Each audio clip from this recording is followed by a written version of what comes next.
All right, so I'm recording now. I don't know what's going on with Lauren there.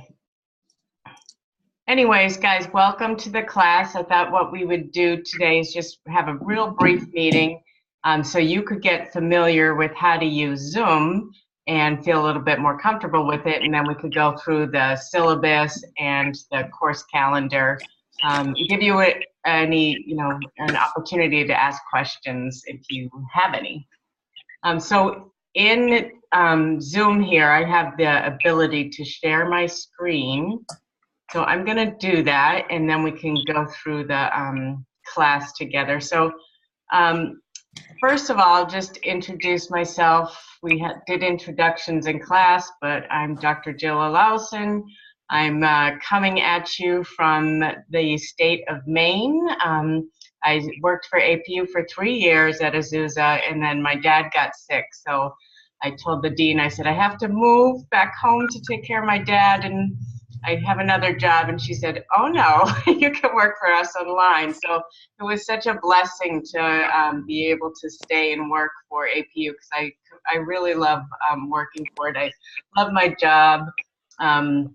It's a little challenge working online, but I did take my master's was online at Walden University, and that was asynchronous, and my PhD was at University of Utah, and that was synchronous, so kind of like what we're doing now. So this is my 4th year, or is it my 5th year? My 4th year teaching with APU. This is the 4th time I've taught this course, only 2nd time online. So it is going to be an adventure, I'm sure. But I think, I did the introductions. You guys just want to say anything about yourselves, or we've got, just say hello. So Amanda, you want to go first? Oh, sure. This is my 2nd semester at APU, and I've never taken an all online course. The whole point of me going to APU, so everything was in person. So this is going to be very interesting, losing that sense of control, Right, going into the right. classroom. So it'll be. Amanda, how come you're taking this class online? Because when my advisor planned out my whole,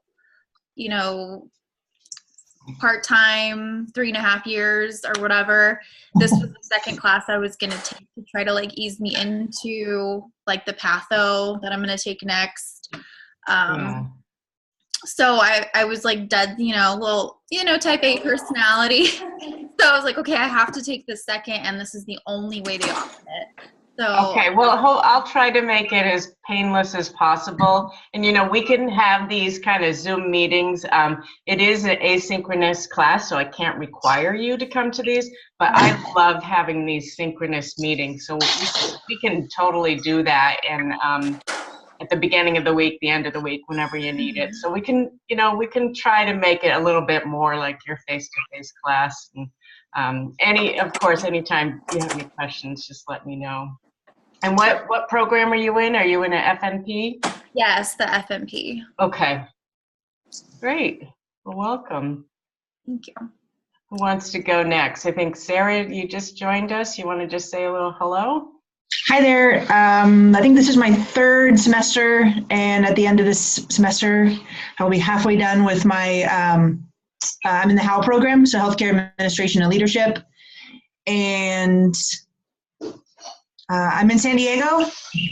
I work in the ER. I've only been a nurse about 5 years, but I had another career prior to that, or prior to this one. And I'm online predominantly. That's all I've signed up for, which is great because I work in kind of almost like a binge style where I take 1 day off during the week and then 1 day during the weekend, and I maximize the day.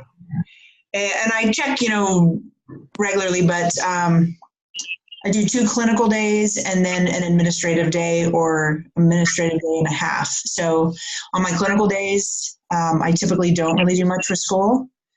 And then on my administrative days, I'm able to do schoolwork.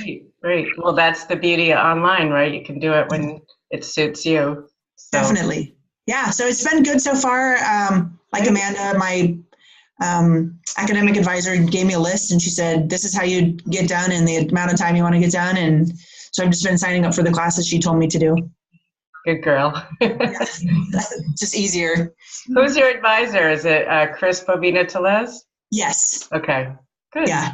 So she gave me a piece of paper at the start of this and said, just follow along. I'm like, all right. Cool. Yeah. All right. Well, welcome to class. Thanks for joining us on a Saturday. Absolutely. And Eileen, we have you there on the phone. You want to say hello and tell us what program you're in and your online experience? Sure. I was in FMP program, but after I take the advanced nursing, I wasn't sure that's the thing for me. And then this job opportunity comes up, and I decided to took it and change it to the administration and leadership. I'm not too sure at this point this HAL program going to do for me, but I still want to pursue my MSN, and I'm now ruling out at the end I might pursue the DMP program after this. Great. Yeah, so I'm kind of keep my option open. I've probably been a nurse longer than look at all the introduction, all of them. Then I'm in LA County. I'm in the health department, public health and inspection department, division. Shouldn't say department, division. So I probably not the person that the people in the hospital, clinic, or whatever nursing home like to see, because we appear announced and ask for the information and all that stuff. So basically, right now, I'm in the office and learning lots of regulation, CMS, rules, laws, and all that stuff. So that's what I'm doing right now, and I'm looking forward to the research class. Research is just kind of fundamental and basic for a lot of things. So it's not just for nursing or anything. So it's kind of essential to me. Yeah. Yeah, even if you change your program, go to the DNP, you're gonna need this course. So it's good to be in it, and you don't have to feel like it be something that you won't have to take later on anyways. Yeah, and also it's nice to read an article, paper, whatever, knowing how they get together and put together, and probably you're right. The language of research. Great. Well, welcome to the class. And thank you. Howard just joined us. I see Lauren's here. Lauren, you want to go first? Are you at an adjunct training today? Oh, can you hear me now? Yep. Okay. Yeah, I am. I'm actually at the Inland Empire APU campus doing a training right now. So I got to step out for a little bit, which is nice because I've been here since 7:30 this morning. Ooh. So. Well, tell us a little bit about the program you're in and your experience with online education. Yeah, so I'm in the psychiatric nurse practitioner program, so I'm in my second semester, and I actually decided to take this class online because mid-semester I'm going to be going out of the country to Thailand for like 12 days. So I figured being able to do work from home from my computer would be kind of easier just for me for these next couple months. So. Well, I'm a little biased, but I really think this course online is really. I think it's going to be good. I think you're not going to lose anything from having it be an online course. In fact, maybe you get a little bit more out of it. Already, like our first week discussion, I was just like, wow, really, I think people are really engaged in this course, and hopefully will stay engaged. And then we can have some really good discussions and some learning opportunities. And, there's so much education already out there that's been developed. So I feel like as an online educator, my role is really to go out there and bring you guys the best education that's out there. And for example, when we do qualitative research, there's it's a Yale University professor that gives 6 different lectures, and I'm like, I could never do anything close to this. I mean, it's I think it's going to be good. Right. No, exactly. Yeah. And I'm already so surprised at all of the different tools that we've used and that we're able to use just online and still be connected with one another. So yeah, it's really nice. Yeah, great, great. And what are you teaching at APU? And so I did the traditional undergrad psychiatric clinical for the bachelor's program for the undergrad nurses. So yeah, so I actually took last semester off just when I started the NP program, but now I might start working for them in the fall back again. So. Oh, good. Yeah. Great. Well, glad to have you in class. Thank you. And Howard, I'm seeing 2 of you. But let's see, will one of you talk? Can you hear us, Howard? Yep, now it's working. Sorry. Hi. Hi. Sorry, I'm actually at work, so. Yeah, it looks like you are. Did I miss anything? Well, I was just having people tell us a little bit about yourself and your experience with online education, the program that you're in. This is my first APU online class, so I'm not quite sure what to expect. How's my internet, by the way? I don't know how great It's the good. hospital. Oh, it's good. Okay, Yep. glad to hear that. I know it's weird. Yeah. So yeah, I'm not sure quite what to expect. All right. Well, that's what today's all about. Are you in the NP program? Yeah, I am. All right. So I can tell there's other people around, so I won't make you talk. You just listen. So yeah, I'm recording this, so we'll take it away. What I want to do today is just go through the syllabus, go through a little bit about how each week is going to be set up with the units tab, about your expectations for discussion, and then we have a few assignments that I want to go over too. So I'm going to share my screen, and you guys let me know if you can see it. Let's see, what am I going to share here? I have the course calendar here. No, you're not seeing that, right? Now, can you see my Google Doc? I can see it. So it says 508 schedule. I can see it. All Yes. right. So if I change this now to Sakai, is it tracking with that? Okay. Yes. So this is our class here.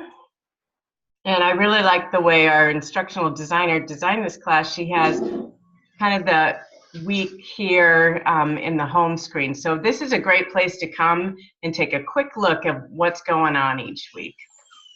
So that's one great feature there. In the home screen, you'll see all my announcements I put up over there. The next one down is the syllabus, and we'll take a second to go through that. I used to hate Google Docs. I was a Word doc person, 100%. I couldn't understand how to use Google Docs, but now I only use Google Docs. So our syllabus is in a Google Doc form. And you guys should be able to have access to that and look at that. The first part of the syllabus that I wanted to go over with you was this virtual office hours. So all times, even though I'm on East Coast time, all times that I will print for you or have up here will be in your time zone, Pacific Standard Time. So on Tuesdays and Thursdays, I'm going to be available for you guys to sign up for some office hours. And if you click on this link here within the syllabus, it'll take you to my calendar. And you can just click on any time you want, sign up for an office hour appointment, and then it will send me a link, let me know on my calendar that you've signed up for that. So once you have signed up for that, let me go back into our syllabus.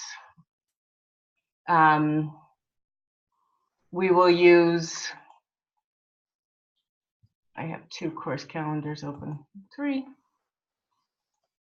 I will use this Zoom link here for us to meet. So any time you want to have a virtual office hour with me, we can do it as a group or individual. Just click on this link and you can make an appointment through there. At the time of the meeting, you'll just go to this link. This is the permanent link. It's the one you're on now. It's the link to my course or to my Zoom account. So that will be the same any time we have any meetings. Any questions with that? And those are times I'll always be available, but since I teach online, I'm pretty flexible with other times. So if those don't meet your needs, we could just send me an email or a text and let me know what time might work for you. There's my text cell phone there. So just make sure that you try not to text me after 6 p.m. your time. Emails, I'll try to get back to you within 24 hours on the business and during the work week. This course is Research and Theory, and it's 4 units. So your other classes, I think, Sarah, have you taken finance yet? That was a 4-unit course, but yeah, I think you can tell a little bit that they're an extra oomph there. They have a little bit more content to it. So 4 units means that I'm supposed to teach you an extra hour of maybe the 3-unit courses you're used to, but that translates to you actually having 3 hours extra of out of class student prep time. So that's pretty, this course, you're supposed to be doing about 12 hours of work at home per week. So it is pretty, it's a pretty dense class. We cover a lot each week. So I just encourage you to try not to get behind. And you guys are master's students, so I'm not gonna, test you on what you've read, if you have read the course content or not. I hope that comes out in some of the discussions. But really, I think as master's students, you are a little bit more responsible for your own learning. So Yeah. I know this week there were some people that didn't have the course text yet, so I actually took a picture of the course text and posted that for you. So that was something I did this week, but I won't be able to have time to do stuff like that each week. So I just let me know if you have any issues. I've been a student for a long time as well, and understand that you guys are working professionals. You've got families and busy life, so I'm willing to help and be flexible with as many things as I can. Cool. So student learning outcomes, really the 3 parts of this class are going to be understanding theory, understanding research, and then understanding the link between evidence-based practice, theory, and research. So those are in the objectives there, and they're lined up with the assignments that we'll be doing for each one of those objectives. Any questions so far? Just if you want to raise your hand or shout out, that let me know. And Lauren, you have your thumb over your camera. I didn't know if you were raising your hand. No, actually, no, I wasn't. I didn't even know. So that I always try for every course to have you buy as few texts as possible, because I know they're expensive.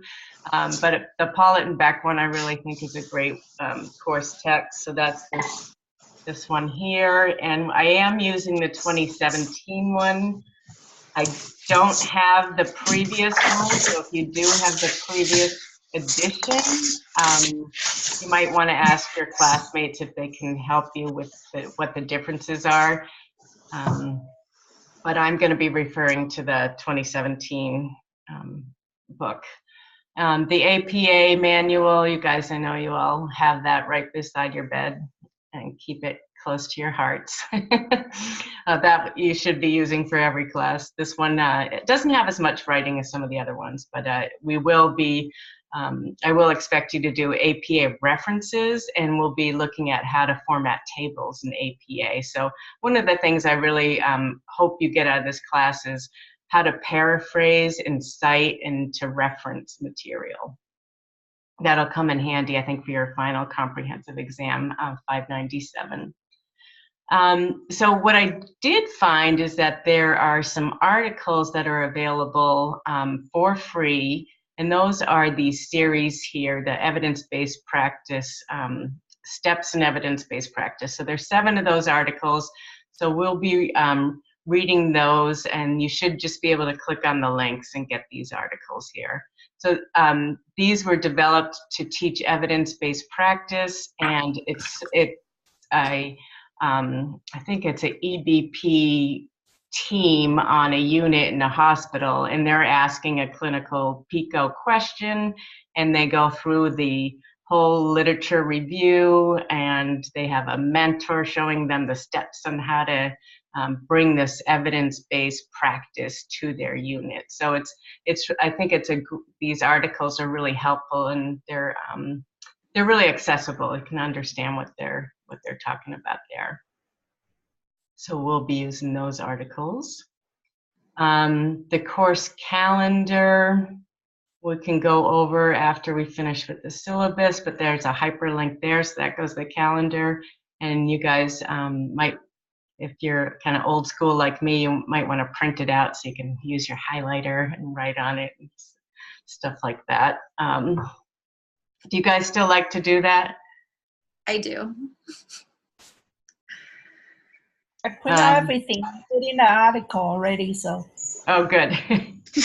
Yeah, I know when I moved, I had like stacks and stacks of articles. I just had to go through and scan and upload them, but yeah, I miss having those paper copies of everything.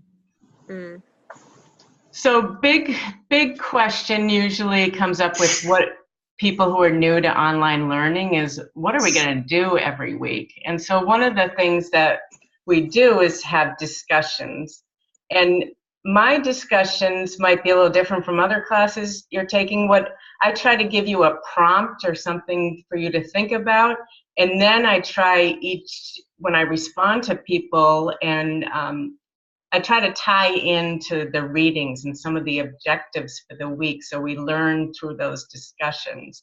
So if I see that the learning objectives of the week are being met through your discussions with your classmates, then I might not chime in as much, because you guys are already going the right direction and don't need me to be your Sherpa to get you to where you're going. So I think reading discussions, you only have to respond to 2 of your classmates, but really reading, I think by reading fully into the discussions, you're going to get a lot more out of the class. So really recommend that you try to do that.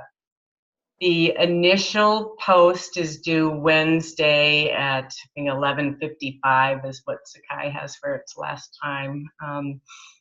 And 11:55, if you get it in, and this goes for any of your assignments, I'm in, a few minutes late, a few hours late, I'm not going to take off any points because of that. Your responses should be done by the end of the week, so that would be Sunday at 11:55 p.m. But really, if you wait to read people's posts and then respond to people Sunday at 10 p.m., nobody's going to read your responses. They're probably done in bed. So good idea to get your responses in early and try to read as you're going and respond. Your responses, only 2 of your responses will be the ones that I'll grade. So 2 responses should have, let me step back a sec. Your initial posting should contain at least 2 references, and your responses should have at least one reference. So if you're responding to 10 people,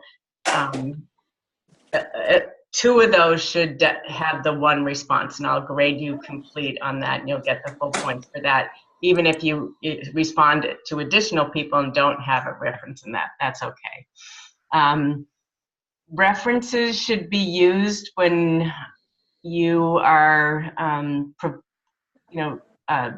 anytime you talk about information that isn't fact or common knowledge.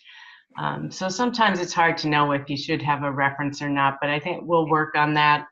As you might have noticed throughout the discussions, I hate calling people out for any kind of errors in their discussion. So I try to do it in a kinder way and put APA tip down at the bottom, just so you can see what you've done wrong. I'm never going to grade you off because of that, but I just want you to see a correct way of referencing or citing. So a citation, if you're using someone else's material in your discussion posting, you put the citation in the quotes, and then the reference goes at the end. So you never want to just have a reference without a citation. So we can work on this. I don't think it's something that comes easy to everybody about when to paraphrase, when to cite, when to have references. I did add a resource to the Sakai site, and I emailed you all that I had put that resource in there. It's called Paraphrasing and Citing. So that is in there, and then I think using that, daring to try new ways to cite and reference and things like that in your discussion, and knowing that I'm going to correct it there without having any points taken off, I think you can learn a little bit more about how to paraphrase. And in your posting, you can always say, I'm not sure if this is the right way that I should be doing this. Anybody have any tips on how to do this? So, the discussion posting can be used to cover content of the class. It can be used for you guys to stretch your brains in different ways. I think it's there for us to learn, and we're pretty flexible about what we cover in our discussions. But really, really happy with the way the first discussions went. And anybody have any questions so far about the discussion postings or responses? For the Peacock question, that is like upcoming week 3. Yeah. What kind of references do you expect we'll have? Because it's something that we're coming up with on our own, based on our clinical experience. So that's a good question. So if it's just based on some clinical experience you've had, it's not really, at that point when you're asking a question, you don't have to reference that. When you will go out and do a review of the literature on the things in your clinical question, that's when you're going to have to bring back the references. Like so-and-so said, we didn't have to irrigate when we're doing suctioning anymore. That's when you're going to have to do it. But the actual question, like, in my clinical setting, I see some respiratory therapists using nasals, using normal saline to be prior to suctioning, and some don't. So I'm wondering, what is the best practice?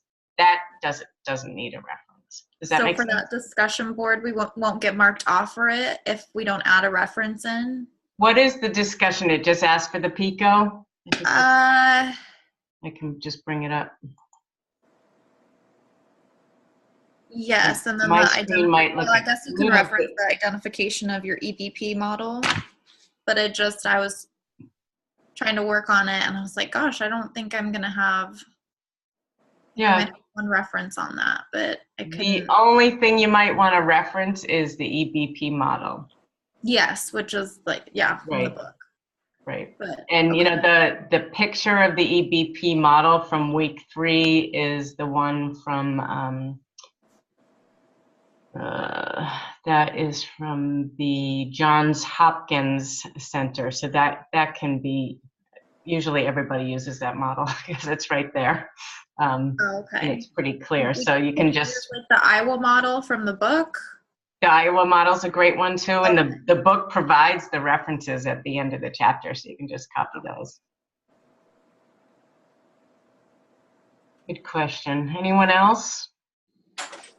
For the discussions, I know they're supposed to be like in APA. Is that right? Or like, are we allowed? I know I saw a lot of people saying using I statements and just being like, hey, kind of more, a little bit more flexible than I feel like a normal like standard essay on a Word document for APA is. Right, So right. Yeah. So that's okay. Yeah, it is. It's a discussion, but Okay, it's APA so it's format. And, you know, since 2015, APA has said you can use first person. So okay. you know, it makes sense when you're talking about a PICO question, for example, like which comes from some experiences you've had yourself in your own unit. Right. You're not going to say, as, you know, me, you know, you're going to use your first person when you're talking Right. about your experience. Yeah, because I was finding it to be complicated because I kind of tried to not do that for this last discussion. And I was like, is this difficult? And I saw a lot of other people did. And so I just wanted to make sure if we're allowed to kind of use I and me in the discussion, then that would make it. Yeah, you Yeah, can, that'd be but easier. you know, it's good to have some of your own subjectivity in the discussions, but it's also great to have some, you know, you can't just say like, I feel like patients Right. don't like, you know, suction. Right, When I yeah. put the saline in. So, you know, it's really good to have something to back you up what you're saying. The evidence, yeah. Yeah. Okay. So most of the times, like if I have a question or if I want to find a resource, I just go right to the Google and I just put, you know, pop in there, what is the evidence base for this? And then things will come up and then just reference that. Okay. Right there. Okay, any other questions with that? Alrighty, go back to the syllabus.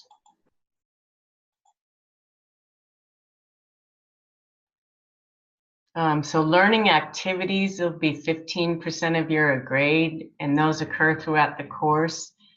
There's the one we've already done, the Chapter 1 study activity, and that was 10 points. Next week is going to be the basic review of the research study, where you're going to go look at the variables in the research study and identify the level of measurements, taking you back a little bit to statistics. And there's some resources for what these different level of measurements are. Then there's going to be a critical appraisal of qualitative research. Individual evidence summary tool will be due, the NHANES research question, and the NIH trainings. So those will be dispersed in that order throughout the semester. Any questions on those? Quantitative study design, this will be, there's, I think there's maybe 6, I can't remember right now, but there's lots of different quantitative methods. So quantitative was when you look at an issue and explore a relationship between things, and most of the analysis is done in numerical data. Qualitative research is always going to be when you're interviewing people, and then you're going to analyze the interview data. So even if you ask somebody, what on a scale of 1 to 5, how do you feel your quality of life is? I mean, that's a personal, you know, constructivist type of question, right? But the answer is in numbers. So on a scale of 1 to 5, you're going to have 1, 2, 3, 4, 5, right? So that's quantitative research. So, that's quantitative research when it's in numbers. So this first quantitative study design will be you assigned to some type of quantitative study method, and with your group, you're going to create a study guide, and show your classmates about this type of study method. And then you're going to find an article that uses this method, and then you're going to appraise the article. So it's great because we have such a big class that you guys will have plenty of people to help you with this assignment. Any questions with that? Okay, the next one we're going to do the Joanna Briggs Institute checklist for systematic reviews, and this will be a group assignment where you'll look at a systematic review with your group and you'll do an appraisal of the study. And the next thing we're going to do is the EBP presentation. So this consists of you doing a PowerPoint with some voiceover, and there are clear instructions during the week where this is due about how to do this. It's not always, you know, it's easy to get up in front of a class, right, and then have your PowerPoint there and talk to it, but it's a little bit of a challenge when we're doing this online. But our instructional designers have come up with some great tutorials to walk you through how you can do a little YouTube video for each one of your slides and embed those in your slides. So that might be new to people who haven't taken online class before, and I'm more than willing to, you know, walk you through how to do that. The healthcare theory is another group presentation. So here you'll find a theory that is useful for practice, and you'll present it like you're the instructor. You'll be presenting this theory to your classmates. And so the breakdown of how your grade for this class, your online discussions will be worth 20%. The learning activities will be 15%. The EBP presentation is the biggest amount, it's 25%. Health care theory group presentation is 15%. The JBI checklist, 12.5%, and the quantitative study design is 12.5%. As in any class in the MSN, you need a B- to pass the class. And there's just some basic boilerplate language here about course policies, assignment completion. Most things are due by 11:55 on Sundays. You can, like I said, I'm pretty flexible. If you need to make up or resubmit an assignment, just send me an email. Extra credit work is not offered. And then APA is the format that we'll use for any kind of assignments that we do. And there's a really great, let me see if it's at the end of this. There's an APA, hold on a sec. Are you guys still seeing my screen okay? Yes. All right.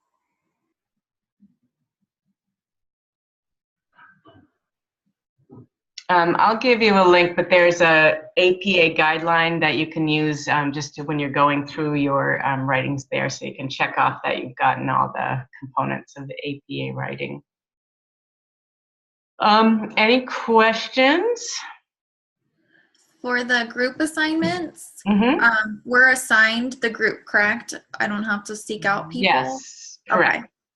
I have been kind of looking through the discussions, and when someone says, oh, great, you know, maybe we can work together in Inland Empire or something like that, I've been keeping an Excel sheet. And so I've been, if somebody has a preference to work with someone else, you can do that. I'm thinking sometimes with the theory, what I'd like to do is have people from the same MSN track be together and present, like, for example, Sarah, for the HAL program, maybe you and Eileen would work together on some kind of systems theory, and you know how you might change practice using a diffusion or something like that. So but to answer your question, I will put you guys into groups.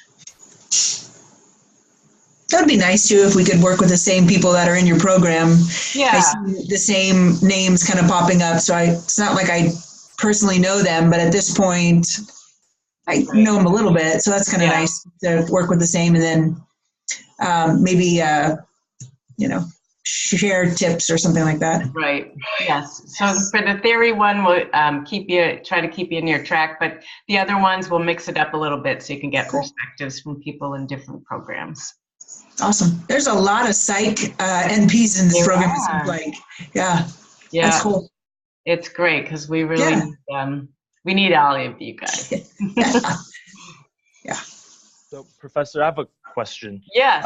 So there are multiple group projects. Did Mhm. you just say some of the projects were gonna be, so we don't stay in the same groups, right? No, we'll switch Okay. it up a little. Okay, right. And the very first group group project is not due until week 3. Right. Okay, thank you. I can't remember what that is right now. Let's look at the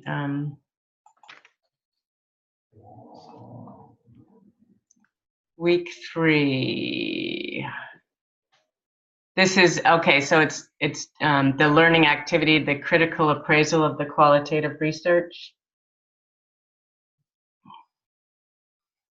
Yes. Use the P card. I think this is the group one though, right? In the quantitative. Let me just look at the here on this one. Learning activity, critical appraisal of qualitative research. So the group one is not due until week 6. Okay. Did I have something different in the syllabus? No, maybe I'm just confused. Yeah. Okay. So week 3 is the PCOT, and that's on your own. Right. Okay. Got it. And then the week 4 is the critical appraisal of qualitative research. Let's just look at that one really quick.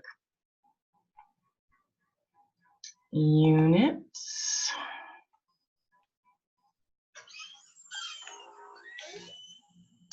So critical appraisal of qualitative research. Yeah, that's something that you do on your own. Okay. So your discussion, your posting, you're going to talk about a qualitative article that might have help you change practice. And then what's due that week to me is the learning activity, is where you'll use a qualitative appraisal checklist, and you'll turn that into me. You'll use that article and appraise the quality of that qualitative evidence. Got it. So it's, week 5 will be, I'll assign you to that group, and week 6 is when that first group assignment is due. And group work can be a little challenging. So we'll see how it goes, see how it works out with the group. But, I think I am, besides being a constructivist, I'm also a pragmatist. And so that meaning, as we're going along and things aren't working out, or you guys see some ideas about how things will work better, I am more than willing to adapt and change things as we're going. Okay. All right. What I will try to do is I'm gonna, when we end the meeting, I'll convert this to a YouTube and I'll post the link in the Sakai site. And then each week I'll try to do another YouTube video, and I can do those on my own as PowerPoints, or if you want, I can have more of these Zoom meetings like this. So some weeks are pretty self-explanatory. Some might be a little bit more difficult. I definitely, when we have the start working on our EBP project, I'll have another one of these Zoom meetings and record it. So you guys let me know what you're feeling, how the class is going. Just reach out and tell me how I can help you get the most out of this class. I think research and theory is pretty complex, but it's pretty cool too. I really like the way that we can look at research and how that can affect the way we practice, and how research can create theories, but then we can use the theories to actually to change the way we practice and learn more about, you know, how we can care for people and have them have us be the best nurses we can be, and have the patients have the greatest experience that they can. So I think that's all I have to say. I'm sure I forgot to say something, but you guys have any questions?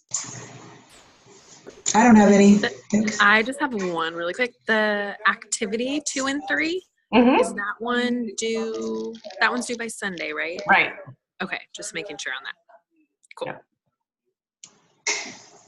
Thanks for your question.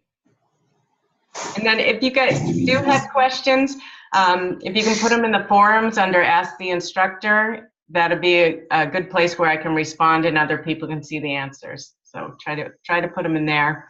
One other tip that I think I told you about, everybody got how to do, have your messages from Sakai forwarded to your personal email. You guys all set with that? That's just over here where you would click on message, and then settings, and then say auto forward and put your email address in there. I think that's it. I will have a mid-course evaluation around week 6 or 7, and that will be in testing quizzes, but you can go in and see your grades in gradebook. The roster shows everybody in the class, and you can actually print out a list of everybody, and their emails are in there. Assignments, where you'll see all the assignments. That makes sense, huh? And then the due dates. I should have those all in there. Hopefully they're all right. Okay, if you guys don't have anything else, I think that's it. I'll let you go. And what's it like there in LA? I heard it was raining. Yeah, it's actually kind of Drizzling. chilly. It's a little chilly. Yeah, it was 37 degrees here. Yeah. Not that cold. That's cold. Wow. All right. Thank you so much. Okay. Thank Thank you. you. Thanks for showing up. Bye-bye. Bye.